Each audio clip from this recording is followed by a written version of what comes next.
Como ya estuvimos viendo anteriormente, la argumentación es una actividad que busca que un otro haga algo por mí o que piense lo mismo que yo. Esto se transmite a través de los textos argumentativos.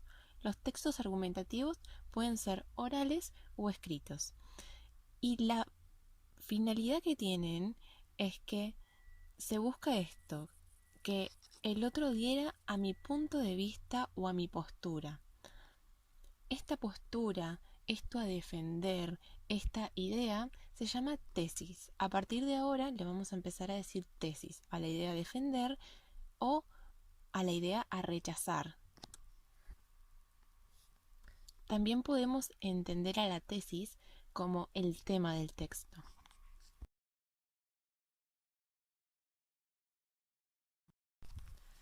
Entonces vemos que el texto argumentativo tiene una estructura, la cual es muy similar a la del texto expositivo que ya vimos.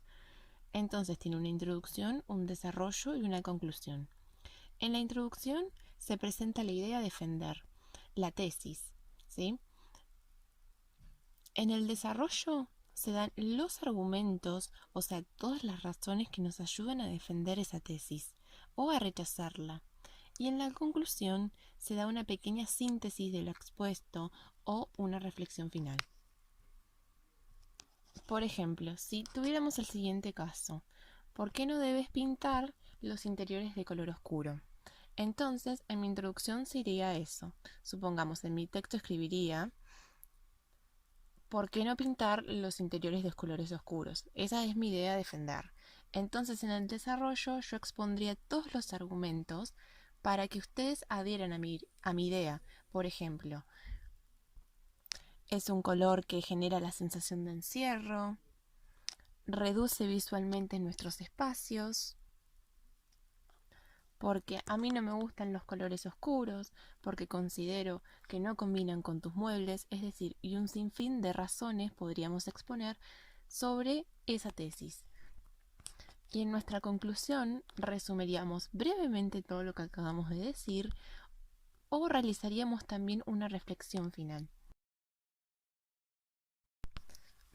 Pero para hacer esto, para convencer al otro, para que el otro adhiera a mi postura, tenemos que utilizar determinadas técnicas o herramientas, ¿sí? Se llaman técnicas argumentativas, que son todos estos recursos que nos sirven a nosotros para presentar nuestros argumentos, nuestras razones, para que el otro realmente adhiera a nuestro punto de vista. Estas técnicas generalmente las vamos a encontrar en el desarrollo, es decir, donde exponemos todos los motivos por los cuales queremos que el otro piense como nosotros, pero también puede haber una que otra técnica en la introducción o en la conclusión, en menor medida, pero también pueden existir en esas partes del texto. En cuanto a estas técnicas, vamos a empezar con algunas que también se repiten en el texto expositivo, por ejemplo las explicaciones. Podemos definir a las explicaciones como partes del texto que sirven para reforzar la idea planteada. En ellas se busca esclarecer aquellas cuestiones que a lo mejor no lograron entenderse. Por ejemplo, en el siguiente ejemplo. No tomes sol en exceso, porque esto puede causarte cáncer de piel. El cáncer de piel es una enfermedad que suele ser provocada por la sobreexposición a la luz ultravioleta, lo cual puede generar daños irreparables para nuestra salud. Es decir, todo lo que está en rojo, toda la explicación del cáncer de piel sirve para reforzar la idea, el argumento de por qué no debemos tomar sol en exceso. Se explica algo para convencernos a nosotros de que no tomemos sol. Otra técnica argumentativa que ya vimos son las ejemplificaciones. En las ejemplificaciones se utiliza un caso particular para explicar una cuestión general. Como vemos acá, dice, hay muchos libros extraordinarios de ciencia ficción, por ejemplo los de Ray Bradbury. Acá lo que hace es utilizar el ejemplo de un solo autor para hablar de una generalidad, para decir que muchos libros de ciencia ficción también son extraordinarios. Generalmente las ejemplificaciones van a estar encabezadas por las palabras por ejemplo. Otra técnica argumentativa conocida son los conectores. Estos son palabras o grupos de palabras que sirven para conectar distintas partes del texto o relacionar ideas. Hay un montón de conectores, pero los más conocidos son sí, pero, sin embargo, en consecuencia, también, en conclusión. Hay muchísimos, muchísimos, podemos buscar una lista interminable de conectores. Son muy importantes los conectores porque van a cambiar el significado del texto o no, van a hacer que apoyemos la idea o la rechacemos también. Fíjense en el siguiente ejemplo. Dice, no debes tomar sol, sin embargo, debes ponerte protector solar. En el ejemplo de abajo dice, no debes tomar sol, tampoco debes ponerte protector solar. En este caso, lo único que cambió fue una palabra en cada uno de los ejemplos. La palabra sin embargo y tampoco. Es decir, cambiamos los conectores. Entonces, ¿por qué nos damos cuenta que son muy importantes los conectores? Porque al usarlos, al cambiarlo o al usar otro, cambiamos el significado del argumento también. En el primer ejemplo dice que no debes tomar sol, pero que sí o sí tenés que poner protector solar. En cambio, en el otro ejemplo, al cambiar sin embargo por tampoco, el significado de la oración cambia y dice que no debes tomar sol y tampoco te debes ponerte protector solar. Por eso, la selección de estas palabras no es arbitraria, es muy importante, ya que le da significado a nuestro texto y nos permite dar cuenta de lo que la otra persona nos quiere decir también cuando utiliza estas palabras. Podemos leer su intención a través de estas palabras. Otra técnica o recurso ya visto son las comparaciones. En una comparación hay una confrontación o relación de dos elementos, es decir, tenemos un elemento 1 y un elemento 2 y lo comparamos positivamente o negativamente. Generalmente las comparaciones se dan con la palabra como en el siguiente ejemplo. Me gusta tu dibujo porque es como una fotografía. Es decir, acá tenemos el elemento 1, el dibujo. Lo compara con un elemento 2, una fotografía. Y en esta comparación hace una valoración positiva porque a quien habla le está gustando el dibujo. En este caso, eleva el nivel del dibujo a un nivel fotográfico. Le da validez, entidad, a partir de esta comparación. Otra técnica argumentativa son las palabras valorativas. Estas palabras pueden ser sustantivos, adjetivos, verbos, adverbios, que cuando las usamos valoran negativa o positivamente la tesis a defender. En el siguiente ejemplo dice, no te compres ese pantalón, ese color es horrendo. La palabra horrendo en este caso está calificando negativamente a la idea de que no hay que comprarse ese pantalón, porque ese color no es favorecedor.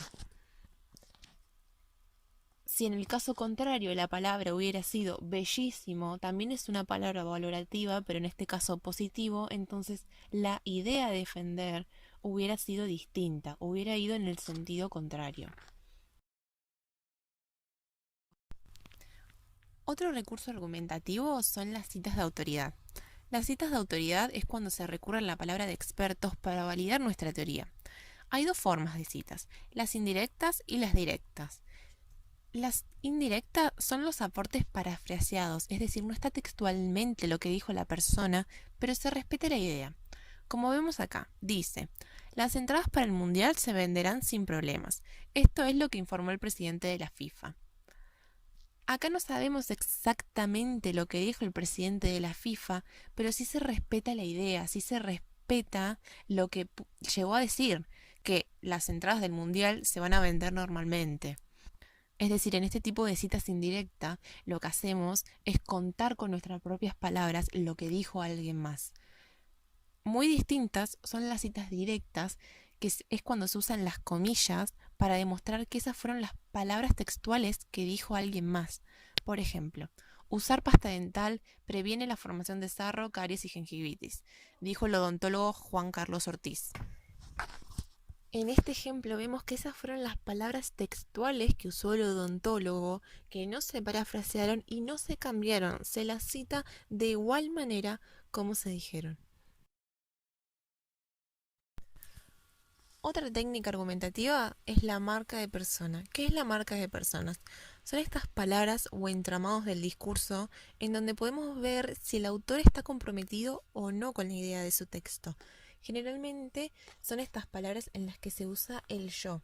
Por ejemplo, acá vemos que dice, en mi opinión personal, esta serie no es mejor que La Casa de Papel porque su trama es lenta y tranquila. Al utilizar la frase, en mi opinión personal, el autor se está haciendo completamente responsable de su idea. La está defendiendo a partir de lo que él considera que vale la pena ver o no ver. Por ejemplo, si dijera, ellos opinan que esa serie no es mejor que La Casa de Papel porque su trama es lenta y tranquila. Al utilizar el ellos, él no se está inscribiendo en esa opinión, entonces no se está haciendo cargo de la misma, sino que está diciendo otras personas opinan ellos. Eso, yo probablemente opine otra cosa totalmente distinta. Y por último, tenemos las preguntas retóricas.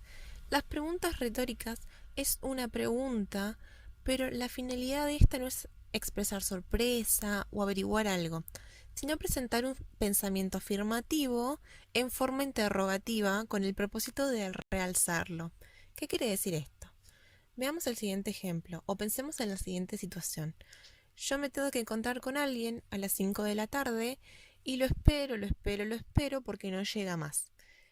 Quien tiene que encontrarse conmigo llega a las 6 de la tarde, es decir, una hora después, y cuando llega yo le pregunto, ¿llegaste tarde? En realidad, aunque sea una pregunta, el llegaste tarde, no me interesa realmente que él me responda si llegué tarde o no llegué tarde, porque yo ya sé que llegué tarde porque lo estuve esperando una hora. Lo que quiero hacer con esta pregunta es realzarle lo positivo, el pensamiento afirmativo en forma interrogativa. Y le hago la pregunta, a lo mejor no para que me responda si sí o si no, sino para tomarle el pelo, para cuestionarle que llegó realmente tarde y estuve esperándole una hora, para ser irónica, pero no para hacer una pregunta como tal, sino que tienen otra finalidad.